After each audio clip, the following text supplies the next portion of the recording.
Suponho que já começamos. Não sei se estão a ouvir ou não. Boa noite. O meu nome é João Raposo. Eu sou diretor clínico da Associação Protetora de Diabéticos de Portugal e hoje estamos aqui a inaugurar os webinars no tema, enfim, que toda a gente fala, Covid-19, e especificamente hoje na relação entre o Covid-19 e a diabetes. Espero que as condições técnicas estejam a correr bem. Há umas regras, vamos deixar um tempo de discussão para o final e pensamos que vai ser esse o tempo mais útil para todas as pessoas também. Nós só vamos lançar alguns tópicos e esclarecer logo alguns sistemas básicos. E, entretanto, existe num separador à vossa direita uma zona de chat e de perguntas, e tudo aquilo que for surgindo em relação àquilo que nós dizemos ou outras dúvidas que tenham deve ser colocado nessa zona de chat ou de perguntas. Vamos ter 3 curtas apresentações. A primeira do professor Filipe Frois, e nós estávamos a dizer, para quem por acaso não o tem visto nos últimos dias, é especialista em pneumologia, tem estado junto da Direção-Geral da Saúde, junto do Ministério da Saúde, enfim, a dar todo o apoio e a liderar um pouco esta nossa resposta do país a esta pandemia, e vai-nos fazer aqui um enquadramento geral do que é este coronavírus e do que é esta doença e um bocadinho da relação com a diabetes. Depois falarei eu um bocadinho mais da diabetes e dos cuidados a ter em relação à diabetes. E a enfermeira Ana Cristina Paiva, que trabalha também comigo na Associação Protetora de Diabéticos de Portugal, falará um bocadinho de alguns conselhos práticos e de uma outra coisa. A APDP estreou há uma semana uma linha de apoio telefónico e provavelmente já nos consegue também transmitir aqui um bocadinho que dúvidas é que as pessoas têm com mais frequência em relação à diabetes e à Covid-19. E, portanto, eu passaria a palavra ao professor Filipe Frois para então nos fazer aqui o pontapé de partida, dar o pontapé de partida e todo o enquadramento em relação ao Covid-19. Muito obrigado. Então, boa noite. Muito obrigado pelo convite. É um prazer enorme colaborar nestas iniciativas. A melhor maneira que nós todos temos para lidar com uma pandemia é através do conhecimento. E o conhecimento deve ser transmitido da forma mais clara e transparente para, se todos percebermos, termos a noção do alcance das nossas medidas. Eu pedia para porem então o meu primeiro slide, para começar então a falar sobre a Covid-19 e a diabetes. Esse é o último. Temos que voltar ao princípio. Exatamente. Portanto, diabetes e Covid-19, temos de ter a noção que a Covid-19, Covid é a doença provocada por este novo coronavírus. Este coronavírus chama-se SARS-CoV-2, já vou explicar porquê, o próximo slide. Nós estamos a lidar com uma situação que é recorrente e ciclicamente verifica-se na história da humanidade. Portanto, isto é um desafio perpétuo para a história da humanidade. Nós tivemos uma pandemia de gripe há 10 anos, 2009, 2010, estamos agora a viver uma nova pandemia e certamente no espaço de 10, 15, 20 anos voltaremos a ter um novo surto. Isto significa que temos que saber aprender com esta pandemia para ficarmos mais fortes para lidarmos com a próxima. O que está a condicionar esta pandemia, contrariamente à anterior, que foi um vírus influenza, foi o vírus da gripe, foi um vírus da família dos coronavírus. Coronavírus porque são vírus que ao microscópio eletrónico parece a parte exterior uma coroa, corona em latim, daí o nome coronavírus, e essa coroa, digamos assim, o que faz parecer a coroa é uma glicoproteína, é um espigão, que é o espigão S, que é precisamente a chave com que o vírus entra para se ligar a um receptor, a fechadura na nossa célula e entrar. Esta é a 7ª estirpe de um coronavírus que provoca doença no homem. Esta família foi descoberta nos anos 60, são vírus relativamente pequenos, têm cerca de 60 a 140 nanómetros, um nanómetro é 1 milhão de vezes mais pequeno que 1 milímetro e têm 30 mil bases de património genético, ou seja, a sequência do genoma são cerca de aproximadamente 30 mil bases. Este vírus não vive no homem, é um vírus que vive provavelmente nos morcegos e que através de um hospedeiro intermediário que pensa-se que possa ter sido o pangolim, provavelmente pela ingestão de fezes do morcego pelo pangolim e que depois o pangolim ou por inalação ou por digestão transmitiu a doença aos humanos, provocou aquilo que se chama, com alguma frequência, atravessar a barreira das espécies. Ele vivia de uma espécie animal, o morcego, e passou para a espécie humana. Portanto, atravessou a barreira das espécies. Esta é a sétima, existem 4 estirpes banais que têm estes nomes laboratoriais de 229E, NL63 e OC43 e HKU1, e provocam cerca de 15 a 30% das constipações nos adultos e nas crianças. A quinta estirpe resultou da passagem da barreira das espécies do morcego através de uma civeta para o humano e originou um surto em 2002-2004 que atingiu sobretudo o sul da China, a província de Guangdong e o Canadá, e provocou um quadro de síndrome respiratório agudo grave e que originou o nome SARS. SARS é precisamente isso, Severe Acute Respiratory Syndrome, síndrome respiratório agudo grave, CoV de coronavírus. Este surto durou 2 anos, foi considerado extinto pela Organização Mundial da Saúde em 2004 e em 2012, através de um hospedeiro secundário, que foi o camelo, ou o dromedário, houve uma passagem novamente da barreira das espécies e um novo coronavírus provocou um síndrome de dificuldade respiratória do Médio Oriente, que é o MERS-CoV, Middle East Respiratory Syndrome Coronavirus, que ainda não está considerado extinto e que representa a 6ª estirpe de coronavírus a provocar infecção no homem. Esta, como sabemos, originou-se na China no início do ano e, dada a semelhança com a estirpe que tinha provocado o surto em 2002-2004, é conhecida por SARS-CoV-2. O vírus entra nas células humanas através desta glicoproteína S que encaixa nos receptores ACE2 e há aqui uma particularidade que pode justificar que as pessoas idosas tenham mais doença e doença mais grave, é que este receptor, esta fechadura para a qual a chave do vírus entra, aumenta a frequência cerca de 20% por cada década de vida, o que significa que uma pessoa aos 70 anos tem o dobro dos receptores, o dobro da porta de entrada em relação à mesma pessoa quando tinha 20 anos. E isto explica, provavelmente, a maior gravidade e o maior atingimento nas formas graves das pessoas adultas. Próximo slide. Nós temos agora aqui, neste slide, o que é que aconteceu na China. Portanto, temos ali SARS-CoV-2, que é o nome deste novo vírus, deste novo coronavírus, e Covid-19, quer dizer Coronavirus Infectious Disease, doença infecciosa provocada pelo coronavírus, 19, o ano em que foi isolada. Portanto, Covid é a doença, o SARS-CoV-2 é o vírus. Isto tudo originou-se no mercado alimentar na cidade de Wuhan, na província do Hubei. Wuhan é uma cidade com 10 milhões de habitantes, portanto mais ou menos o tamanho de Portugal.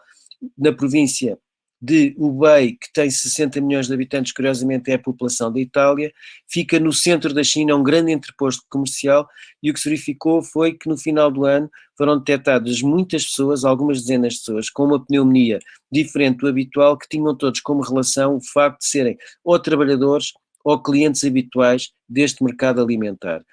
A partir daqui isolou-se o novo agente, o SARS-CoV-2, no dia 7 de janeiro, o primeiro óbito vai ocorrer no dia 9 de janeiro e a sequência do genoma deste vírus é identificada no dia 15 de janeiro e esta sequenciação é fundamental para o desenvolvimento de testes de biologia molecular, as famosas PCR, em tempo real, que vão permitir o diagnóstico.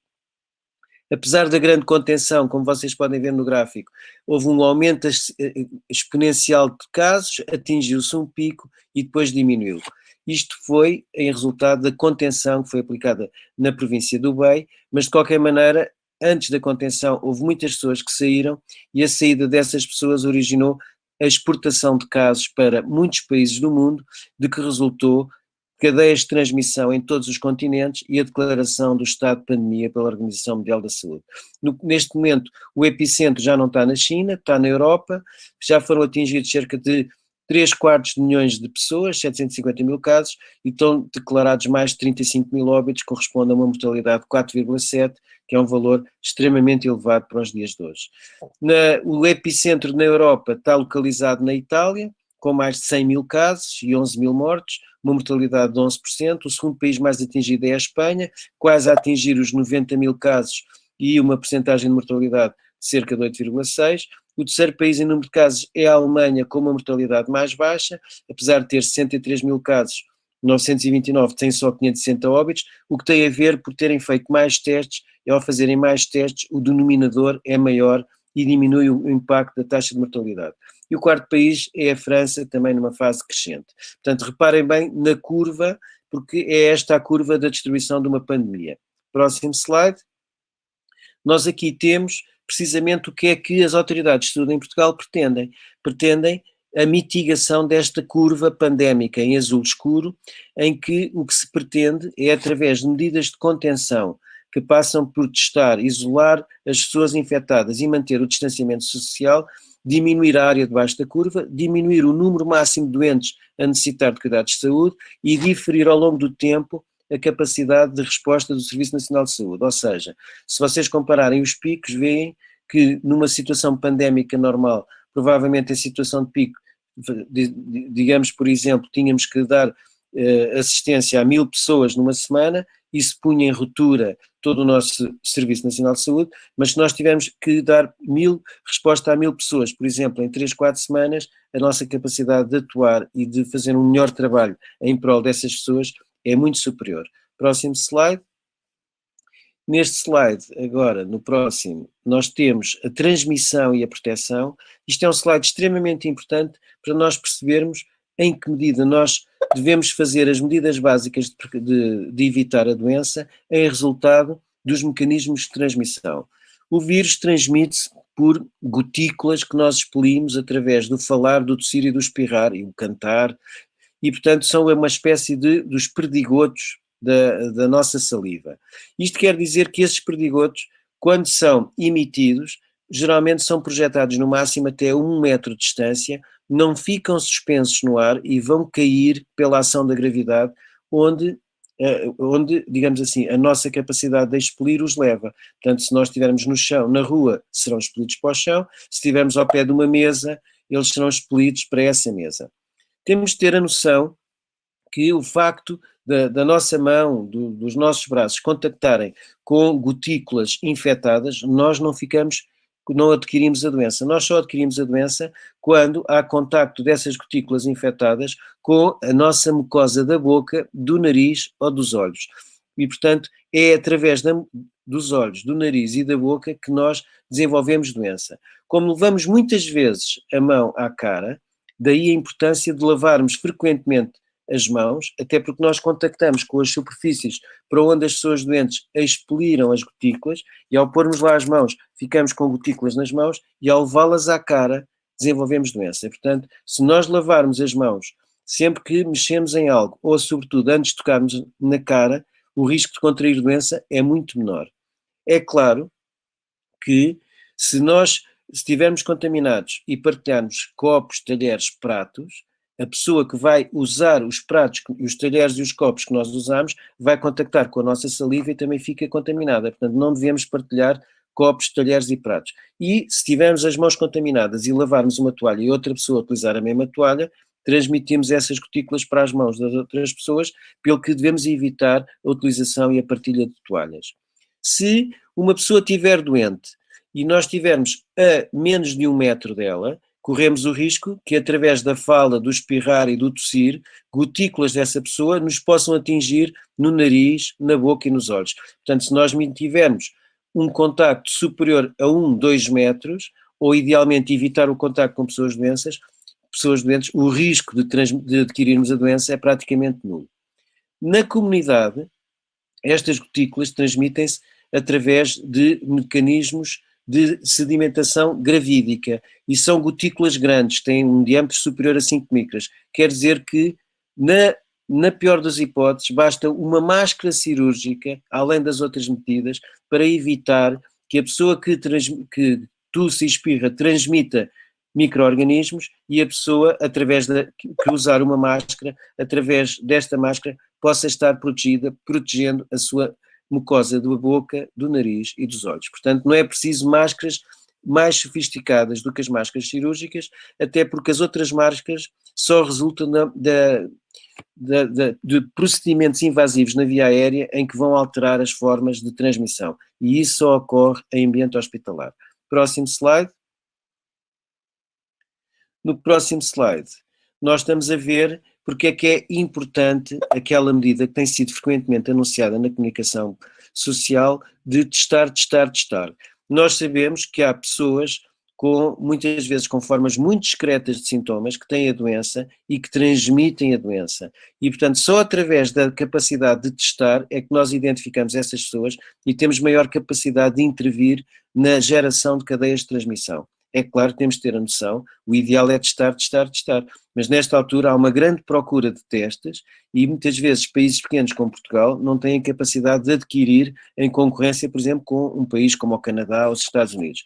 E, portanto, nós não temos os testes todos que gostaríamos de ter, pelo que temos que adaptar a nossa capacidade de testar às nossas necessidades. E a nossa prioridade neste momento, embora seja sempre possível testar o máximo número possível de doentes, é sobretudo testar nos doentes que precisam de ser internados para fazermos aquilo que também têm ouvido falar, que é a divisão do hospital em duas áreas dedicadas.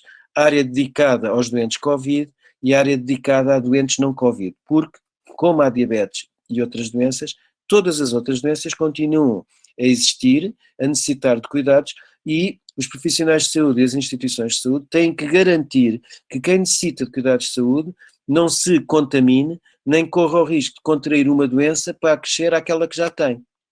Existem vários tipos de testes, os mais conhecidos para a fase de diagnóstico agudo são os chamados testes de PCR, que infelizmente demoram no mínimo 5 horas e que obrigam muitas vezes umas pessoas a esperar 12, 18, 24 horas, mas mesmo sem teste, a melhor maneira de nós prevenirmos a doença é o distanciamento.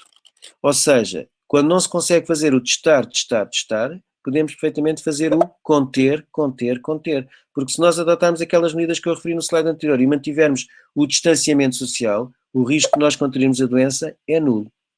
Próximo slide. Neste slide é para falar sobre as pessoas que têm dois tipos de risco perante a Covid. Um risco acrescido ou de contrair a doença ou quando contrai a doença desenvolver formas graves de doença. Nós ainda sabemos pouco sobre esta doença, isto é uma doença que tem 3 meses, mas sabemos de uma forma muito clara que à medida que a idade aumenta, o risco de morrer para quem contrair a doença também aumenta. E na parte esquerda do slide podem ver dados comparativos entre uma população italiana e uma população chinesa, que são as bandeiras da Itália e da China. E nós vemos, por exemplo, que nas idades inferiores, por exemplo, a 50 anos, o risco de mortalidade é praticamente inferior a 1%. Este risco aumenta sobretudo a partir dos 60 anos. A partir na população italiana, a partir dos 70 anos, o risco de mortalidade já foi de 18,8%. Isto quer dizer, em 100 pessoas com idade superior a 70 anos e inferior a 80, ou seja, no grupo compreendido entre 70 e 79, a mortalidade foi 12,8%. E que nas pessoas com mais de 80 anos, a mortalidade foi 20%. Comparativamente com dados semelhantes da China, nós verificamos que os dados na Itália são ligeiramente superiores, ou seja, dos 70 aos 79 anos, em Itália a mortalidade foi 12,8% e na China foi 8%. E dos mais de 80 anos, a mortalidade na Itália foi 20% e na China foi 14,8%. Foi a partir destes dados que se percebeu o impacto das doenças associadas. Digamos assim, a população chinesa era uma população com menos doenças crónicas que a população italiana e isto também pode explicar o maior aumento da mortalidade que nós assistimos em Itália. E dados também da China revelaram que em relação à diabetes e à diabetes compensada e controlada, provavelmente o risco maior é de desenvolver uma forma grave de doença associada à maior mortalidade. Porque se a diabetes estiver controlada, não há aparentemente, e com os dados que agora ainda se tem, não há aparentemente um maior risco de contrair a doença. Portanto, a pessoa tem o mesmo risco de contrair a doença do que as outras pessoas, ou eventualmente poderá ter um ligeiríssimo aumento do risco, mas o principal problema da diabetes é aumentar a probabilidade de evoluir para formas graves. E isto está demonstrado numa grande série de dados publicados na China, em que nós vemos que as doenças mais frequentes e associadas ao aumento da mortalidade, a primeira foi a doença cardiovascular, com 10,5%, quer dizer, em 100 pessoas com doença cardiovascular que tiveram a doença, 10,5% faleceram, e em segundo lugar a diabetes, com 7,3%. Depois temos a doença respiratória crónica, a hipertensão e a neoplasia. O problema da diabetes, e deixo isto para a discussão e para a continuidade das apresentações, é que muitas vezes a diabetes nem sempre está controlada, daí a importância de nós termos a diabetes controlada, mais um realce da importância de controlar a diabetes, e muitas vezes as pessoas que têm diabetes são pessoas com mais idade e têm outros fatores de risco, outras comorbilidades como doença cardiovascular, hipertensão e DPOC.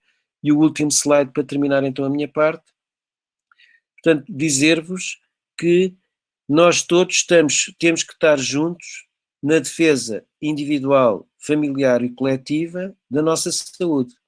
Nós temos que atuar de uma forma concertada, uns na linha da frente, que é os profissionais de saúde, outros através da implementação das medidas de prevenção da doença e de contenção, a tentar diminuir a curva ascendente de novos casos, a contribuir para a diminuição das cadeias de transmissão na comunidade e diminuir o impacto desta doença que tem todos nós, não só numa perspectiva de saúde, uma saúde individual, saúde pública, mas também económica, e as consequências económicas desta doença terão que certamente ser valorizadas, e que Portugal não está sozinho neste combate, está englobado num conjunto de mecanismos de defesa da União Europeia à escala global, e que, se eu vos posso dar alguma mensagem e realçar através desta apresentação o que eu vos queria transmitir, é que a melhor maneira de tratar a Covid-19 na pessoa com diabetes é preveni-la. É aqui que nós temos que fazer o nosso esforço todo. Prevenir a Covid é a melhor maneira de tratá-la. E para isso temos que ter as doenças crónicas compensadas e temos que ter todo o cuidado no risco de contágio através da implementação das medidas que eu acabei de explicar. Muito obrigado, eu depois estou à vossa inteira disposição para todas as dúvidas na parte final. Dr. Raposo, o palco é seu. Ora, muito obrigado. Foi excelente, como é habitual, e como estamos habituados a vê-lo também, portanto, daqui não é surpresa. Como o professor Filipe Frois disse, as perguntas vamos tentar animá-las no final destas 3 apresentações, e relembro que, entretanto, já têm aparecido aqui umas quantas perguntas e nós estamos a acompanhar o aparecimento destas perguntas. E também, porque fiz aqui uma falha logo no início, enfim, fiz a apresentação, não agradeci ao laboratório, ao Abbott, pelo todo o apoio logístico e pela oportunidade que nos deram, e à APDP, de organizar este webinar e de nos estrearmos neste tipo de apresentação, e pela liberdade que nos deram para criar o programa e de estarmos aqui completamente à vontade, sem nenhum tipo de apoio comercial ou de alguma evidência a marcas comerciais também. Mas muito obrigado por todo este apoio. Ora, como foi dito, e agora vou eu tentar aqui passar para uma partilha de tela do meu computador. E peço desculpa aqui. E partilhar.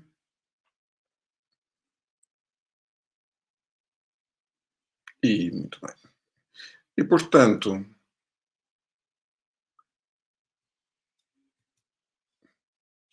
gostaria de seguir, mas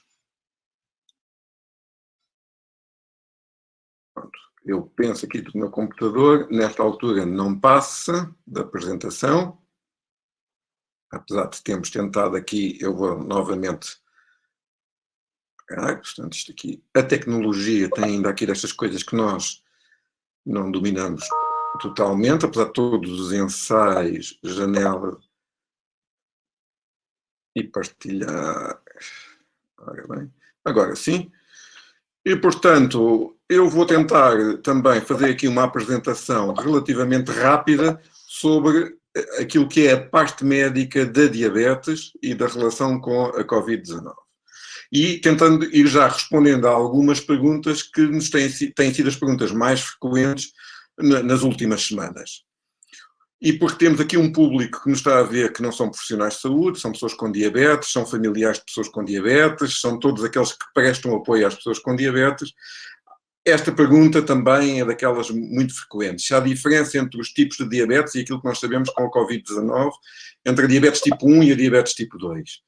Ora, como o professor Filipe Frois mostrou, enfim, aquilo que aparece na literatura aparece como diabetes em geral e, portanto, não há até agora, não há dados suficientes para distinguir entre a diabetes tipo 1 e diabetes tipo 2 E, portanto, nós assumimos nas recomendações que temos estado a fazer que não fazemos distinção entre a diabetes tipo 1 e a diabetes tipo 2 ou outras formas mais raras de diabetes que também existem.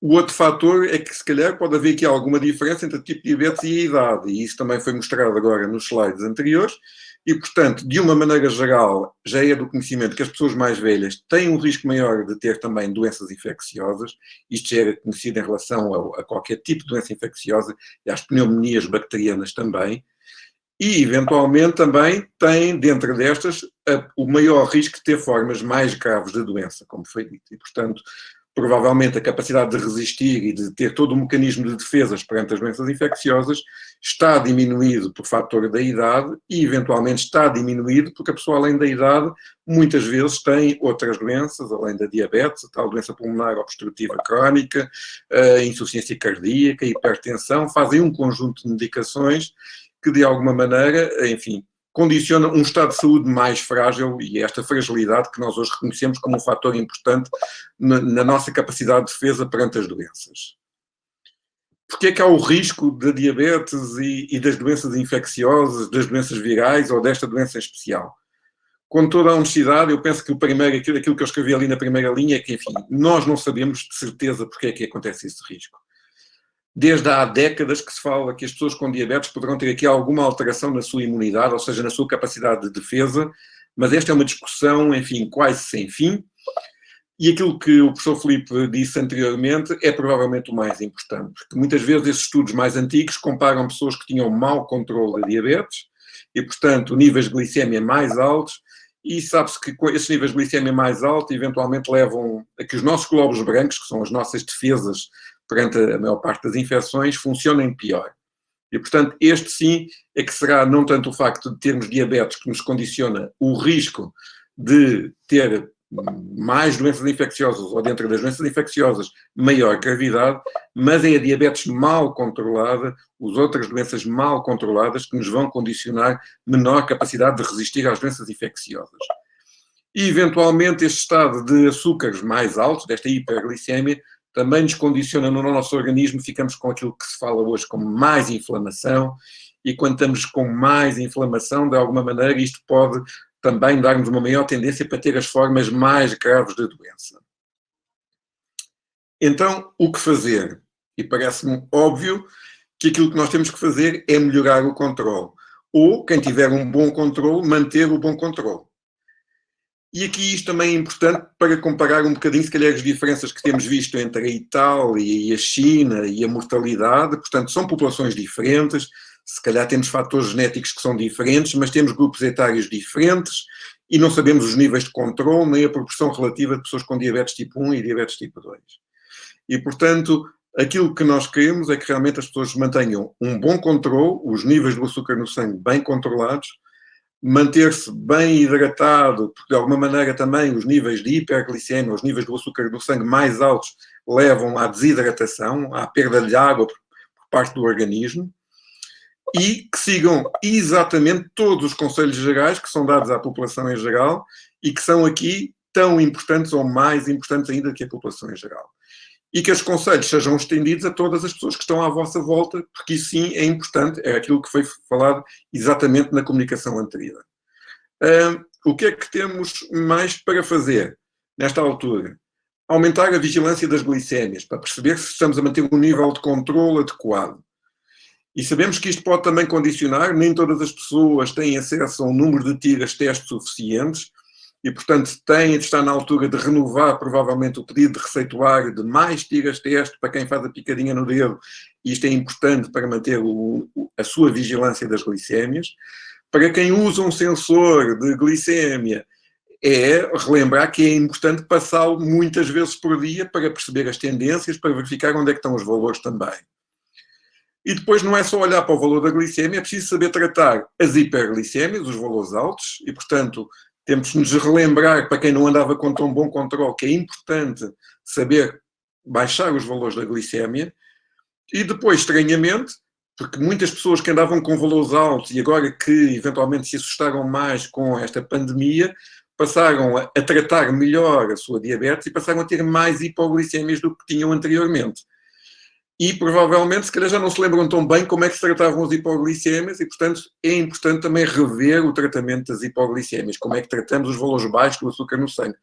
Porque são essas duas situações, as hiperglicémias ou as hipoglicémias, que se não forem devidamente tratados, nos poderiam levar a um serviço de urgência ou recorrer aos serviços de saúde, e aquilo que nós queremos nesta altura é aliviar os serviços de saúde para que possam tratar adequadamente todas as outras pessoas.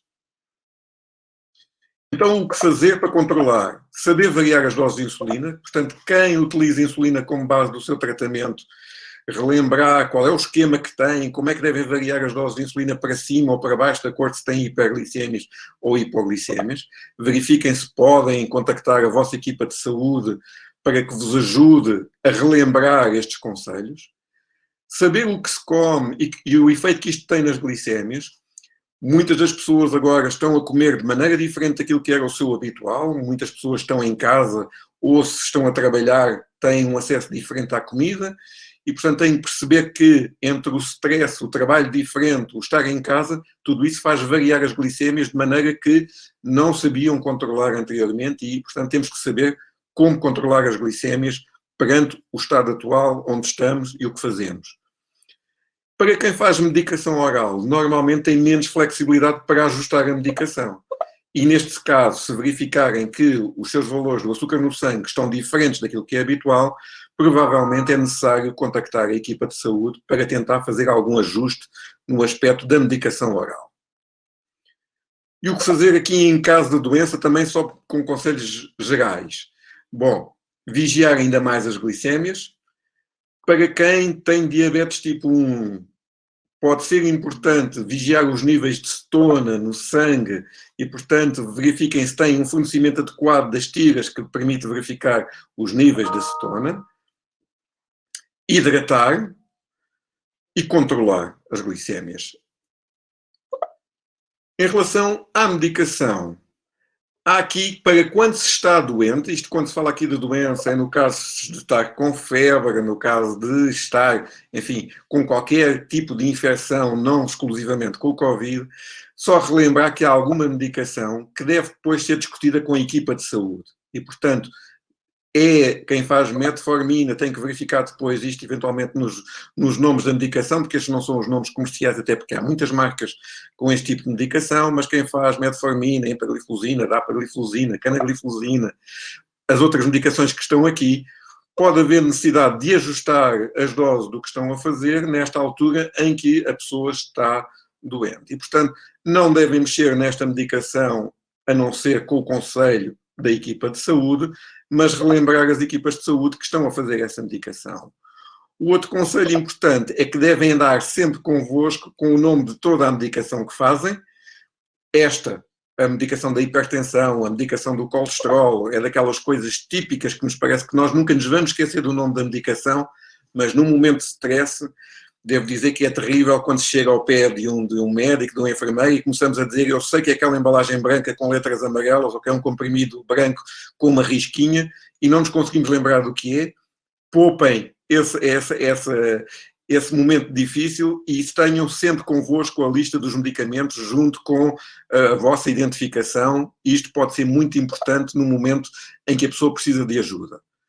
E depois, isto vai aparecer mais tarde, lembrar que a Saúde 24 é a linha que está a dar resposta para as dificuldades que cada um de nós pode ter, e relembrar que a APDP tem desde há mais de uma semana uma linha telefónica para pessoas com diabetes, cuidadores e familiares, que é esta linha 21 381 6161, que funciona todos os dias das 8 da manhã às 8 da noite. E esta é uma linha onde nós tentamos, de alguma maneira, dar os conselhos possíveis, não só aos utentes da APDP, mas a outras pessoas também que podem estar neste momento com maior dificuldade de contactar as equipas de saúde. E esta era aqui aquilo que eu queria apresentar neste momento, e passaria já de seguida para a enfermeira Ana Cristina Paiva, para fazer aqui a apresentação, enfim, como disse, de alguns conselhos práticos do ponto de vista da diabetes e dos cuidados a ter nesta altura, e eventualmente aqui a transmitir um bocadinho aquilo que tem sido a experiência desta primeira semana também de linha telefónica e das maiores dificuldades que as pessoas levantam quando nos contactam. Muito obrigado. Olá, boa noite. Obrigada pelo convite em primeiro lugar. E agora vou eu ver se consigo ultrapassar aqui os problemas técnicos. Ora bem, então vamos só um momento. Aqui. Ok. Estão a ver? Suponho que sim. Então, vou falar então sobre alguns cuidados práticos para prevenir o Covid e como ouvimos o professor Filipe a falar, a parte mais importante é prevenir. Como tratar a diabetes é preveni-la. Assim, vou falar sobre algumas recomendações ou algumas ideias que podemos fazer para reduzir a probabilidade de ser infectado ou de espalhar o Covid-19 e são precauções muito simples, coisas que podemos fazer no nosso dia-a-dia. Limpar regularmente e cuidadosas as mãos com gel desinfetante à base de álcool ou lavá-las com água e sabão. Nós sabemos que lavar as mãos frequentemente com água e sabão, mesmo não usando um gel desinfetante, vai matar os vírus que estão nas nossas mãos. Manter a distância, isto o professor Filipe falou muito bem, lembram-se das gotículas, ele explicou muito bem, a transmissão entre pessoas, portanto, manter uma distância de segurança das outras pessoas, normalmente 1,5 metro. Fala-se em 1 metro, fala-se em 2 metros, 1,5 metro, conforme ouvimos o professor Filipe também falar no início, a 1 metro já não se projetam as gotículas, pelo que o risco de apanhar o Covid será muito menor. Portanto, manter a distância social das outras pessoas. Evitar tocar nos olhos e nariz e boca, conforme o professor Filipe também falou, por ser pelas mucosas do nariz, olhos e boca que se transmite a doença. Por exemplo, se formos às compras ao supermercado e tocarmos em várias coisas e depois formos tocar no nosso rosto, podemos tocar nos olhos, no nariz ou na boca e assim estar a transmitir o vírus. Certificarmos que mantemos, quer nós próprios, uma boa higiene respiratória, como as pessoas perto de nós. E todos nós já tivemos a ver na televisão nos últimos dias, cobrir a boca e o nariz com o cotovelo ou com o lenço dobrado quando tossimos ou espirramos e descartar imediatamente o lenço utilizado. Conforme ouvimos, as gotículas espalham os vírus, portanto, quando espirramos, essas gotículas são projetadas e se as pessoas estiverem perto de nós, ou se nós não tivermos os cuidados para tentar conter as gotículas que resultam do espirro, podem levar a que as outras pessoas contraiam o vírus. Fique em casa se não se sentir bem. Se tiver febre, tosse e dificuldade em respirar, procure atendimento médico e ligue para a Saúde 24. Siga as instruções da DGS.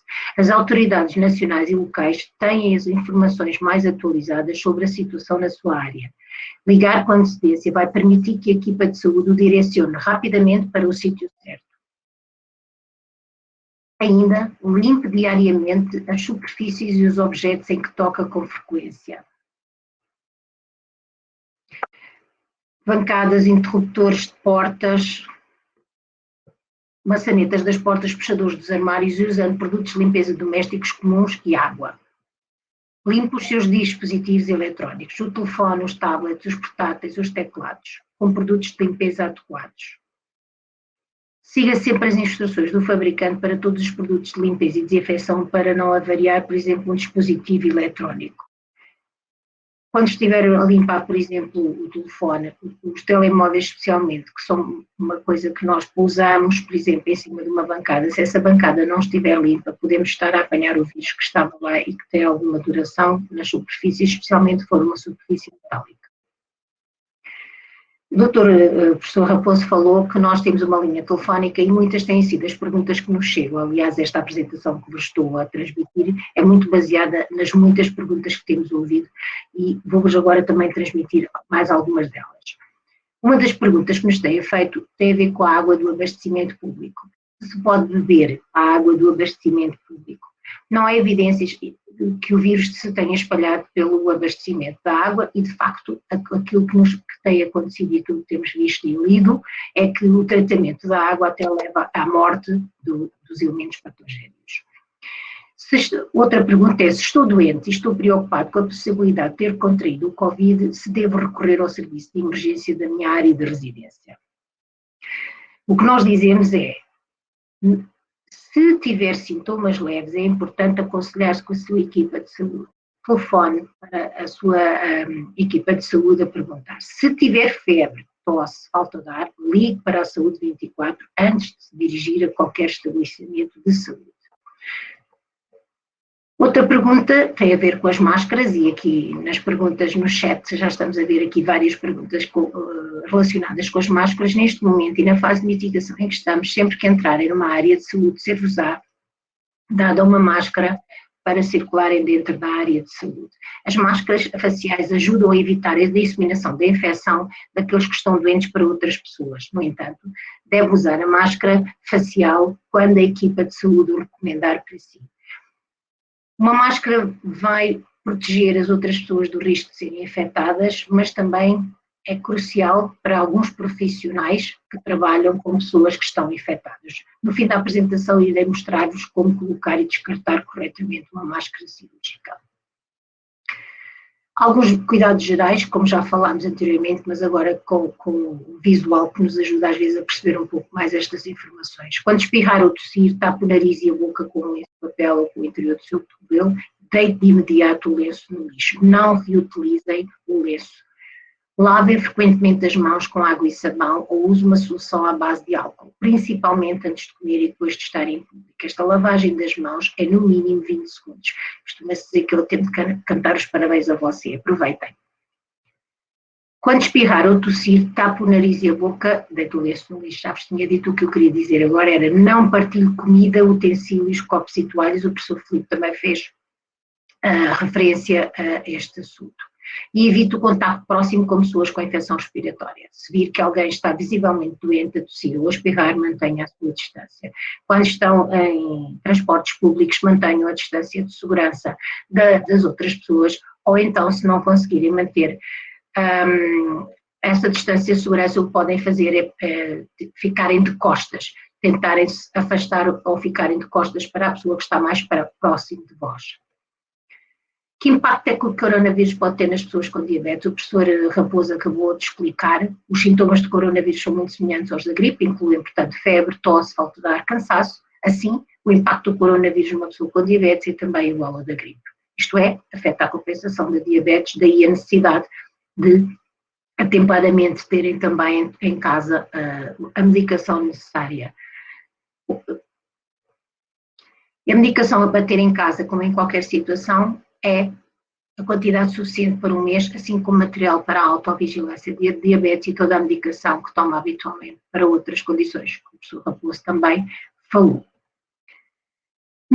Estas medidas, quando se tem diabetes, são quais?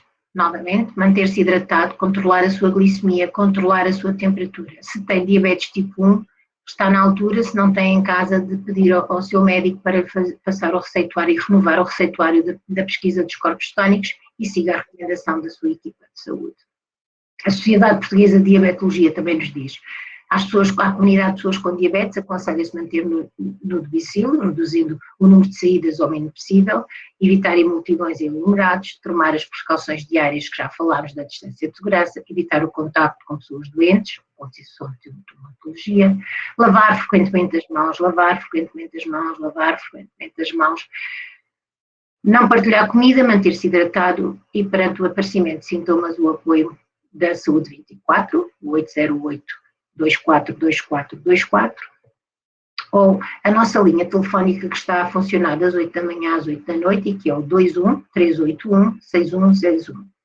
Se ligarem para esta linha 21 381 6161, vão ser atendidos por profissionais de saúde, enfermeiros, que vos irão tentar ajudar na vossa diabetes. Por favor, quando liguem, assim como o professor Raposo estava a falar da lista de medicamentos, também é importante para quem está na linha do outro lado saber a medicação que fazem. Quando ligam, por favor, tenham essa lista de medicação junto para nos transmitirem essa informação, para melhor vos podermos ajudar.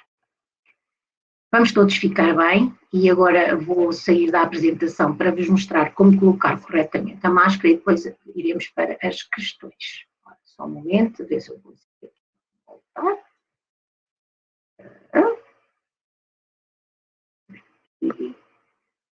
Acho que sim, correu mais ou menos. Ok.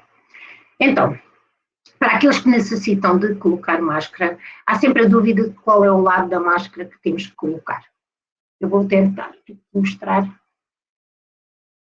não sei se conseguem ver bem, é sempre com o lado do elástico para fora. Ele tem um lado mais branco e um lado mais colorido, e é o lado colorido que fica para fora. Procura a parte que tem metal e colocam. Nariz, depois queixo, elástico numa orelha, elástico na outra, e em seguida adaptar a tapar o nariz e a boca. E depois devem ajustar bem ao nariz. Ficar bem ajustado. Se virem que a máscara aqui de lado fica com uma grande folga, podem cruzar o elástico. Estão a ver o que eu estou a fazer? Cruzar o elástico vai fazer com que ela fique mais ajustada. Ok? Tão simples como isto. Cruzado. E ela ficou muito mais ajustada para que não existam folgas. Para retirar a máscara, não tocamos na máscara, portanto, evitar sempre o trocar na máscara, porque se a máscara está a proteger e vamos tocar e depois tocamos noutro sítio, podemos estar a transmitir o vírus. Portanto, carregar o elástico no outro, nunca tocar na máscara e imediatamente colocá-la no lixo. E era mais ou menos isto que eu tinha para vos dizer. Estou agora disponível para as perguntas. Ora, muito obrigado. Vamos ver se temos o professor Filipe Freixo também aqui. Está, sim, senhor. Portanto, agora acho que já estamos os três com possibilidade de responder às questões. E havia aqui, se calhar, uma pergunta para o professor Filipe Freixo. É quando é que a previsão para o desfecho desta pandemia? Até quando vamos ter que ficar por casa? Se calhar é uma boa pergunta só para o seu poder de adivinha. Não, eu costumo responder a essa pergunta da seguinte forma: temos que perguntar ao vírus, só o vírus é que sabe. Como não temos capacidade de falar com o vírus, temos que fazer o nosso trabalho. E o nosso trabalho é implementar estas medidas todas e mantermos as medidas de distanciamento. Porque se não fizermos nada, pode acontecer uma coisa mais intensa e com maior impacto. Se adotarmos estas medidas, certamente a situação será mais curta e com menor impacto. Portanto, ninguém sabe quando é que vai ocorrer o pico da pandemia e a duração. Fala-se nestas previsões para, no fundo, tentar modelar a nossa capacidade de resposta. Nós temos que perceber que nós estamos numa maratona em que não sabemos quantos quilómetros andamos e quantas voltas faltam. Temos que dosear o nosso esforço, ter proporcionalidade e ter a certeza que aquilo tudo que nós implementarmos para combater a pandemia terá mais eficácia do que não fazer nada. E, portanto, compete-nos a nós fazer o nosso trabalho para reduzir esse impacto. Professor Raposo, posso só aqui acrescentar algo que é fundamental e que me chamaram aqui a atenção no chat e muito bem, que é a máscara por si, sozinha, não é eficaz. O que é preciso? Lavar muito bem as mãos antes de colocar a máscara e lavar novamente muito bem as mãos quando descartamos a máscara. Obrigada pela chamada de atenção. E voltando às máscaras, aqui para o professor Filipe Freixo novamente, porque a maior parte das questões tem sido aqui sobre máscaras, não sei se está aqui a acompanhar, mas ir ao supermercado com máscaras ou sem máscaras para qualquer pessoa, sair de casa com máscara ou sem máscaras? Ora, as recomendações atuais são no sentido de adotar as outras medidas em detrimento das máscaras. De qualquer maneira, as máscaras são úteis, se forem bem usadas, são eficazes, não devem substituir as outras medidas e há uma escala de prioridades para usar as máscaras. A primeira prioridade para usar as máscaras é para os profissionais de saúde. Os profissionais de saúde, como estão expostos a muitos doentes e com proximidade, têm contacto direto, têm que se proteger e, portanto, até porque eles vão ser necessários para lidar com outros doentes. Portanto, a primeira prioridade é os profissionais de saúde, a segunda prioridade serão as pessoas doentes. Quem tem tosse e quem está doente deve andar sempre de máscara para evitar a disseminação. Neste momento verifica-se que alguns grupos de risco estão a adotar máscaras. Eu não sou fundamentalista anti-máscara, acho que essa situação é legítima, mas em determinados contextos. E em que contexto é que isso deve-se fazer? Deve-se fazer naqueles que estão previstos, nomeadamente em orientações da Direção-Geral da Saúde. Qualquer doente diabético que neste momento dirija-se a uma instituição de saúde deve usar máscara. Deve usar máscara para prevenir contrair a doença, deve usar máscara, como disse a senhora enfermeira, em complemento de tudo o resto, lavar as mãos, ter as medidas de distanciamento necessárias e deve até usar máscara para um outro motivo. Pode haver formas muito ligeiras de sintomas e a pessoa não se aperceber e ele estar a transmitir. E, portanto, é uma maneira que ele também tem de não trazer a doença, quer para os outros doentes, quer para os profissionais de saúde. De qualquer maneira, progressivamente, muitas outras sociedades, muitos outros países estão a alargar o uso de máscaras. E, portanto, eu diria que, previsivelmente, à medida que a pandemia vai aumentando e que seja mais difícil aderir a todas estas medidas, previsivelmente todos nós acabaremos por andar de máscara. Nesta fase, eu acho que ainda não é necessário e devemos poupá-las para uma situação de maior necessidade mais para a frente. Ok. Depois, estava aqui uma pergunta sobre testes também, e agora na comunicação social tem falado muito de testes, e do PCR que falou, e dos testes dos anticorpos. E, portanto, a pergunta era se vale a pena ou não usar estes testes de serologia, IgGs e IgMs, Isso para perceber formas ligeiras da doença e já estamos com imunidade ou não. Ora bem, nós temos neste momento dois testes em Portugal e no mundo. Curiosamente, hoje foi anunciado até pela FDA nos Estados Unidos que a Abbott, que está a patrocinar este evento, até colaborou e desenvolveu um novo teste de Polymerase Chain Reaction, o famoso PCR, de maior rapidez e que permitiria dar o diagnóstico em 5, 10 minutos. Portanto, a confirmar-se este estudo, e a FDA disponibilizou dados que assim o indicam, estaremos perante um grande avanço na capacidade de diagnóstico da doença e o desejável é que esses testes estejam o mais rapidamente possível em Portugal. Mas em Portugal, neste momento, o que nós temos é polimerase, a PCR, a reação em cadeia da polimerase em tempo real e temos testes, muitos deles de imunocromatografia para serológicos. Curiosamente, como estes testes serológicos são testes que demoram 10 minutos, são os chamados testes rápidos. Eles realmente são rápidos a fazer, mas avaliam uma fase mais tardia da doença. O que é que eles vão avaliar? Vão avaliar as nossas defesas adaptativas que ocorrem geralmente 5 a 7 dias depois do início dos sintomas. Isto significa, numa fase inicial de sintomas, se nós fizermos este teste e for negativo, não exclui estarmos com a infecção, porque isto só avalia anticorpos que aparecem ao 5º ou 7º dia da doença. É claro, no indivíduo que tem sinais e sintomas de doença há mais de 5, 7 dias, estes testes podem contribuir para o diagnóstico. De uma maneira geral, nesta fase aguda da doença, os testes serológicos não substituem as PCRs. Qual é a vantagem? Outra vantagem dos testes serológicos dos anticorpos é que há dois tipos de anticorpos que eles avaliam. Os de fase aguda, a IgM, e os de convalescença ou recuperação ou cicatriz imunológica, que é a IgG.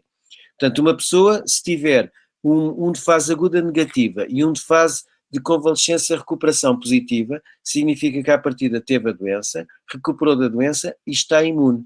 Portanto, estes testes, numa segunda fase, poderão ser úteis, por exemplo, para identificar pessoas que tiveram a doença e que estão protegidas, pessoas, por exemplo, que podem ser escaladas para trabalhar em hospitais com maior probabilidade de estarem defendidas, podem ser testes utilizados, por exemplo, para o retomar da atividade económica, porque são pessoas que nem contraem a doença, nem transmitem a doença, e podem ser testes, por exemplo, podem ser úteis no caso de aparecer uma vacina e ter que haver um rácio na distribuição da vacina, identificar aqueles que precisam mais e que precisam menos ser vacinados. Por exemplo, uma pessoa que tenha e o teste negativo, à partida não contraiu a doença, terá prioridade em receber a vacina.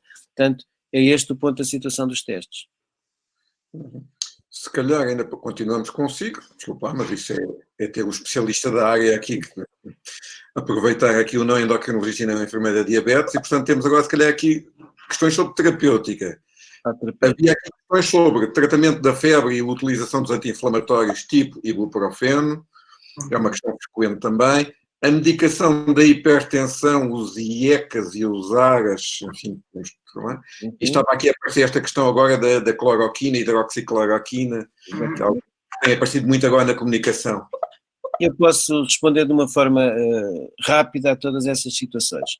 Ora bem, a hidroxicloroquina, como sabem, é um antimalárico e, portanto, é um fármaco que também se utiliza noutras doenças inflamatórias como efeito imunomodulador. O fármaco tem comprovada eficácia em doentes com critérios de internamento e, portanto, faz parte dos protocolos de intervenção em doentes internados. Nas pessoas que não têm critérios de internamento, a hidroxicloroquina não está recomendada.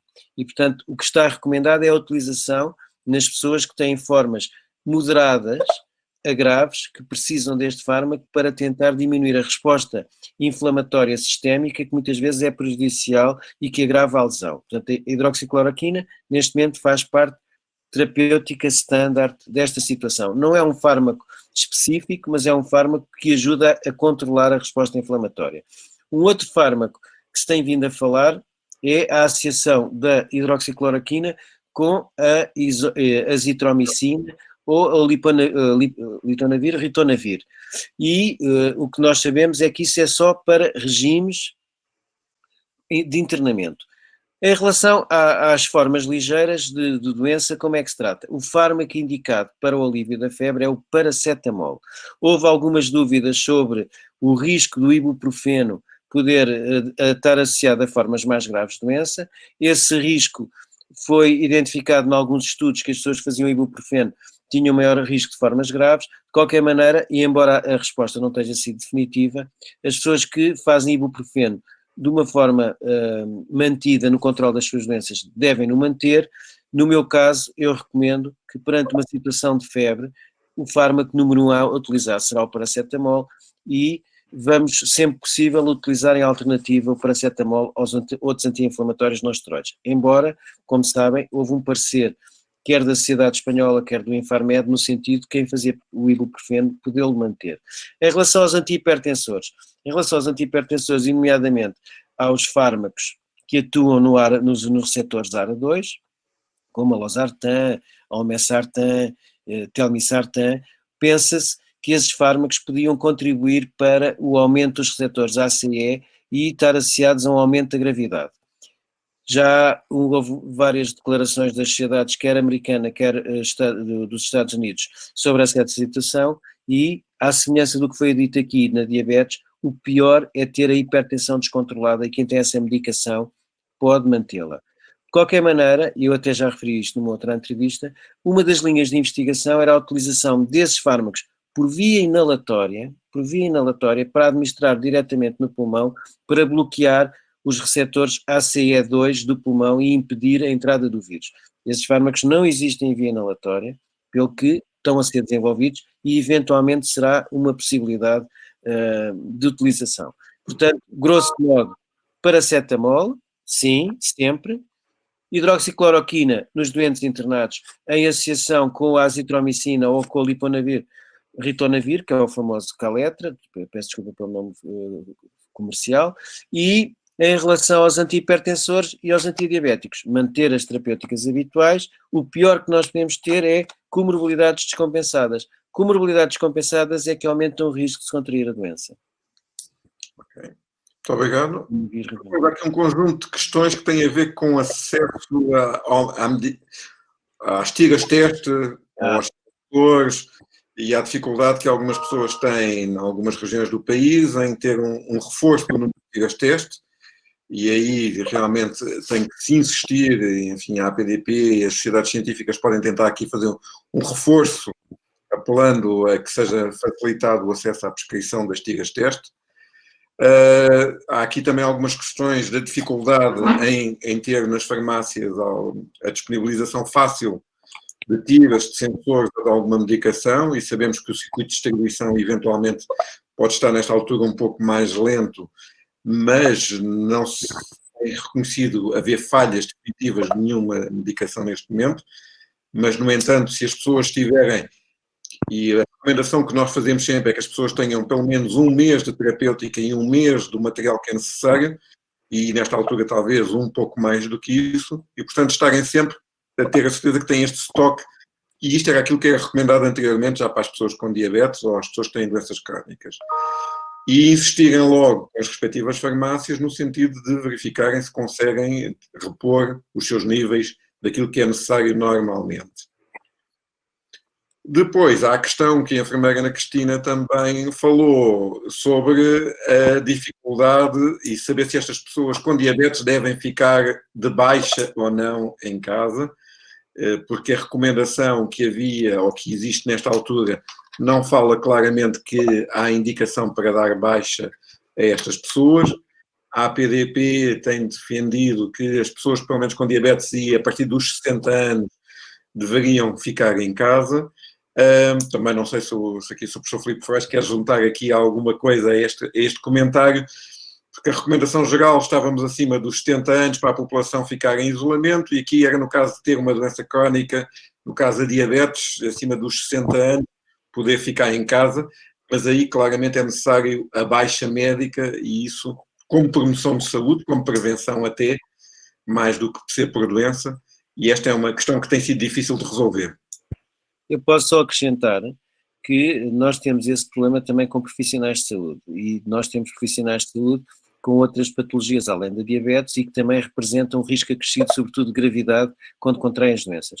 A nossa postura, embora não haja uma posição oficial de parte da Direção-Geral da Saúde, é estas pessoas, idealmente, devem estar alocadas em zonas sem atendimento público, devem estar alocadas a atividades em que a possibilidade de implementar as normas que eu referi, e em particular o distanciamento, sejam mais fáceis de implementar, e todas estas pessoas que possam ter capacidade de trabalhar em teletrabalho em casa devem ser privilegiadas. Portanto, estas pessoas são aquelas que não têm maior risco de contrair doença, têm maior risco de ter formas graves de doença, e portanto o que nós temos que fazer é prevenir delas terem doença. Se tiverem que trabalhar, evitar contacto com o público, assegurar o distanciamento no local de trabalho, assegurar todas as outras medidas no local de trabalho, e se puderem trabalhar em teletrabalho, melhor ainda. Isto são as recomendações básicas. Em relação a outros grupos mais graves, não a diabetes, por exemplo, pessoas que fazem terapêutica imunossupressora, poderá ser equacionado caso a caso a possibilidade dessa pessoa ficar em casa com baixa média. Já agora, estava ainda aqui a ver questões, agora se calhar, enfim, não sei quem é que quer responder a esta, mas é a fruta e os legumes frescos, são lavados, não são lavados com lexívia, não são lavados com lexívia, o que é que se deve fazer aos produtos que trazemos do supermercado? Quer dar a sua perspectiva? Isto é para ser enfermeira. Okay. Não sabia se o professor Filipe queria responder. Então, nas idas ao supermercado, conforme nós estávamos a falar, é preciso ter algum cuidado quando estamos a tocar nas superfícies. Estava a ver aqui no chat muitas perguntas se deviam levar as luvas para o supermercado. Não é necessário levar as luvas para o supermercado. O que é necessário é termos cuidado com o que estamos a fazer e lavar as mãos e desinfetar. Ou seja, vamos, por exemplo, buscar a fruta. Ter cuidado. Tirando a fruta, pomos no saco, usar os nossos sacos de preferência, não usar os carros de supermercado que toda a gente toca. Se pudermos levar o nosso saco, muito bem. Se não pudermos, quando chegamos a casa, depois desinfetar o saco. Quando chegamos em casa, tiramos a fruta para uma superfície de uma bancada que esteja lavada, e se for fruta que se pode lavar, de preferência podemos lavar a fruta e secá-la antes de arrumar. E os sacos onde pusemos, se usarmos sacos plásticos daqueles do supermercado, convém descartar os sacos, não utilizar esses sacos que estavam ao ar, que alguém pode ter espirrado perto, que pode outra pessoa ter tocado. Mas de regra geral não há necessidade de pôr a fruta na lexívia, como muitos de nós víamos os nossos pais ou os nossos avós fazer. Não encontrei recomendações de necessidade de lavar a fruta ou os legumes com lexívia. Não sei se o professor Filipe ou o professor Raposo querem acrescentar alguma coisa. Não. Tudo bem. Havia aqui uma pergunta sobre o que é que são terapêuticas imunossupressoras, porque foi aqui um termo utilizado. Ok, então eu posso dizer, terapêuticas imunossupressoras não se utilizam no conceito de ambulatório nestes doentes, utilizam sobretudo em doentes com formas mais graves de doença, e geralmente esses doentes estão todos em cuidados intensivos. O que tem a ver com a forma como a doença evolui. Em alguns doentes, o próprio sistema imunitário do doente desencadeia uma resposta descontrolada que agrava não só a doença e que muitas vezes provoca inclusivamente a falência de múltipla de órgãos e pode condicionar a morte. E portanto nós temos que atuar através de fármacos que vão diminuir essa resposta imunológica descontrolada. Daí a imunomodulação, a modulação desta resposta imunológica. Os fármacos, posso dizer os fármacos que se utilizam mais nesse contexto, embora indiretamente a hidroxicloroquina também faça um bocadinho de imunomodulação, nas formas mais graves, o fármaco que neste momento está indicado é o tocilizumab, e em alguns doentes também o remdesivir. E portanto estes protocolos terapêuticos fazem-se em Portugal, mas fazem-se exclusivamente em doentes internados em cuidados intensivos e através de protocolos de utilização controlada. com a monitorização dos efeitos clínicos e dos efeitos adversos. Portanto, esses medicamentos estão a ser administrados e são, na ausência de terapêuticas específicas, os fármacos até agora associados a melhor prognóstico.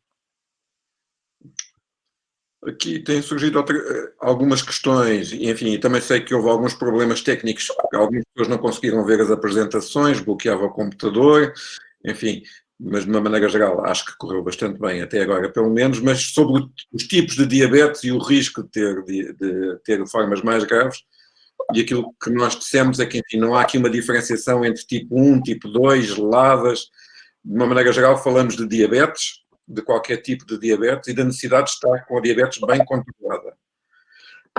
Em relação aos jovens com diabetes tipo 1, e saiu agora também um artigo da Sociedade Internacional de Diabetes Pediátrica, falando que o risco de ter formas graves de Covid e os jovens era um risco muito baixo, mas reforçamos aqui a necessidade de estar bem controlado. Tipicamente aqui na diabetes tipo 1, por vários tipos de razões, a nossa população pediátrica e jovem não tem o controle desejável, e muitas pessoas não têm o controle desejável. E, portanto, aquilo que nós reforçamos aqui, e hoje com esta noite aquilo que nós queremos reforçar, é que é importante ter a diabetes bem controlada em todas as idades, porque isto é um fator de risco para formas mais graves de doença e, portanto, isto é realmente importante. Há aqui outras questões, também ainda de logística sobre os consumíveis das bombas de insulina que as pessoas utilizam. Tipicamente ia-se buscar estes consumíveis aos centros de tratamento onde as bombas foram introduzidas, no tratamento das pessoas. Devem ser contactados esses centros de tratamento, porque tem havido modificações. Como sabem, tem-se tentado evitar que as pessoas se desloquem aos hospitais, às unidades de saúde, para ter a maior parte das suas consultas regulares. A maior parte dos centros, e a APDP já está a fazer isto há várias semanas, estamos a fazer a consulta por telefone e esta consulta é válida como uma consulta presencial, e os consumíveis, no caso da APDP, são enviados para a casa das pessoas de acordo com aquilo que está combinado regularmente, e os outros centros de tratamento de bombas de insulina têm estado a adotar também processos de envio de consumíveis ou outros que devem ser. E por isso devem ser contactados os centros para verificar qual é a forma, nesta altura, de levantar os consumíveis das bombas de insulina. Há aqui outras questões sobre se as máscaras são reutilizáveis, se podem ser desinfetadas, se pode-se usar álcool, se não se pode usar álcool para as máscaras. As máscaras não devem ser reutilizadas, bem como as luvas, já agora, se as usarem também não devem ser reutilizáveis, após a utilização devem ser descartadas.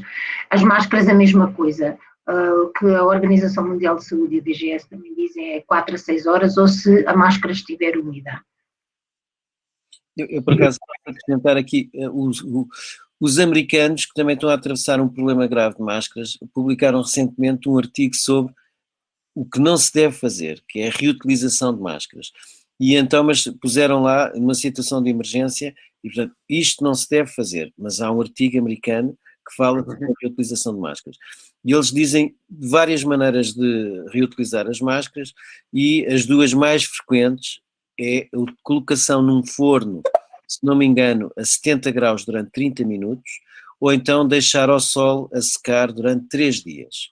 Portanto, isto é uma situação extrema, mas é um artigo publicado recentemente, e depois também há através dos ultravioletas. Mas, por exemplo, eu lembro-me porque achei curioso a colocação no forno, se não me engano, a esta temperatura 60, 70 graus durante 30 minutos, e eles inclusivamente davam o exemplo que era uma pessoa, tinha um respirador N95, tinha 4, usava um, punha ao sol 3 dias, depois usava o outro, punha ao sol 3 dias e estava sempre a rodar. Portanto, isto não se deve fazer, mas se forem pesquisar na internet vão encontrar este artigo. Obrigada. Ainda há aqui uma outra questão que talvez, enfim, eu acho que fruto daquelas notícias que se ouvem aqui de Itália, de Espanha, eventualmente de França, alguém que tem medo de que eventualmente se ficar infectada de não ser uma escolha clínica elegível, porque tem diabetes tipo 1, portanto não estará nas melhores condições e não faria tratamento, não seria tratada de Covid-19. Não, eu por acaso li essa pergunta, Foi às 22h37, não é? Eu reparei, não é?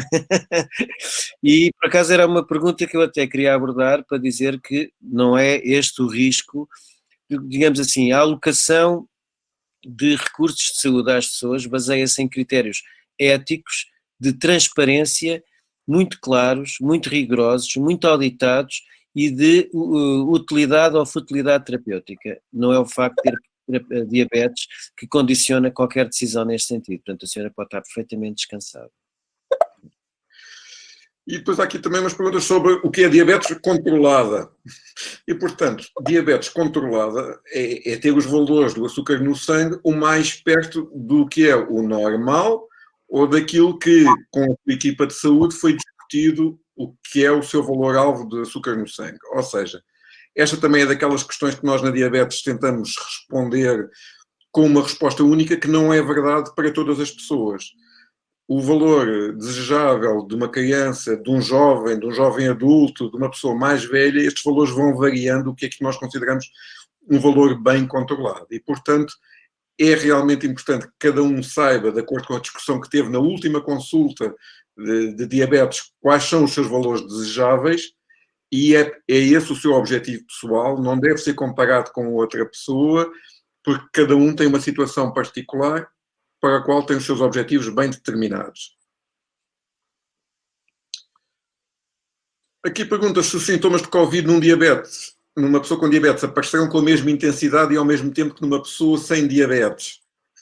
Não há diferenças no quadro clínico entre pessoas diabéticas e não diabéticas, portanto, não há, digamos assim, especificidade clínica para a forma de apresentação entre diabético e não diabético. As pessoas, em princípio, têm as mesmas formas de apresentação, com uma ressalva: o diabético corre maior risco de descompensar a diabetes durante a infecção Covid e, portanto, poderá também ter necessidade de controlar melhor a sua diabetes, como o professor João Raposo já disse anteriormente. Muito bem. Ora, nós já estamos há 1h e quase um quarto aqui neste nosso webinar. Enfim, provavelmente nós não conseguiríamos estar aqui a responder a todas as questões e também, enfim, também há aqui um tempo de cansaço para todas as pessoas que estarão aqui a ouvir, que se calhar, enfim, nós se calhar conseguimos prometer que poderemos tentar retomar isto com alguma periodicidade enquanto se justificar que seja necessário esclarecer aqui mais questões. Podemos olhar depois também um bocadinho melhor para a lista das perguntas e tentar verificar se há maneira de respondermos de uma forma mais sistemática à maior parte destas questões que estão aqui. Mas se os meus colegas aqui de painel concordarem, ficávamos por este momento, ao fim de 1h15, e enfim, é melhor ficarmos com a sensação que há mais coisas ainda para responder do que com o cansaço. Não sei se concordam, ou se querem acrescentar algum comentário final ainda, se quiserem. Eu, se houver mais dúvidas, tenho todo o interesse em, eventualmente numa outra situação, contribuir para o esclarecimento. Se me é permitido, e para deixar depois a palavra final às duas pessoas da PDP, eu diria mesmo, onde nós temos que investir é na prevenção. O que faz a diferença no tratamento desta doença no diabético é a prevenção. E, portanto, utilizem todas as vossas ferramentas na prevenção da doença. É aí que vão encontrar os ganhos. Muito obrigado, estou a vosso dispor, boa noite. Muito obrigado, Sr. Filipe Freitas. A enfermeira Ana Cristina, alguma palavra? Em continuação do que o professor Filipe disse, é mesmo a prevenção, é lavar frequentemente as mãos, é manter o distanciamento social e manter uma boa higiene respiratória. Pelo meu lado, mais uma vez, muito obrigado, enfim, a estas centenas de pessoas que estiveram também aqui a acompanhar-nos, sinal do interesse que este tema merece. A APDP promete que vai tentar manter-se em comunicação com toda a nossa sociedade, com toda a comunidade, pedindo o apoio, enfim, hoje foi aqui o apoio da ABOT que eu volto a agradecer todo o suporte que nos deu e o entusiasmo que colocou neste webinar. Ao professor Filipe Freitas, muito obrigado por ter disponibilizado a estar aqui esta noite também connosco. Primeiro, Ana Cristina, nós vamos continuar-nos a ver nas nossas atividades regulares, mas muito obrigado, enfim, em si ponho aqui o agradecimento à APDP toda pelo esforço que tem feito nestas últimas semanas para manter esta estrutura a funcionar. A todas as outras pessoas que estiveram aqui connosco, desejo uma boa noite, que se mantenham saudáveis, que fiquem em casa quem tem que estar em casa, que trabalhem em segurança quem tem que trabalhar e que contem connosco para tentar ajudar enfim, em tudo aquilo que a APDP puder ajudar. Muito obrigado, uma boa noite. Boa noite.